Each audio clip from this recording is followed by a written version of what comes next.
చిత్ర పరిశ్రమలో ప్రస్తుతం డాక్యుమెంటరీల ట్రెండ్ కొనసాగుతోంది. నయనతార జీవితాన్ని ఆధారంగా చేసుకుని రూపొందించిన Nayanthara beyond the fairy tail ఇటీవల విడుదలై విశేష ఆదరణ సొంతం చేసుకుంది. ఇప్పుడు ఇదే కోవలో మరో స్టార్ హీరో కుటుంబంపై డాక్యుమెంటరీ సిద్ధమైంది. త్వరలో ఇది స్ట్రీమింగ్ కు రానుంది.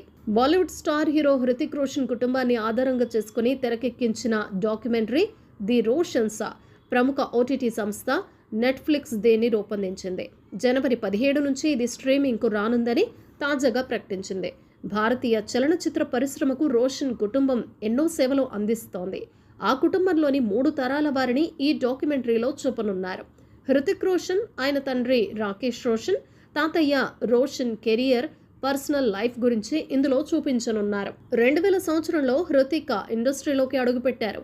తన తండ్రి రాకేష్ రోషన్ దర్శకత్వంలో కహోనా ప్యార్ హైతో తెరంగేట్రం చేసి విజయాన్ని అందుకున్నారు.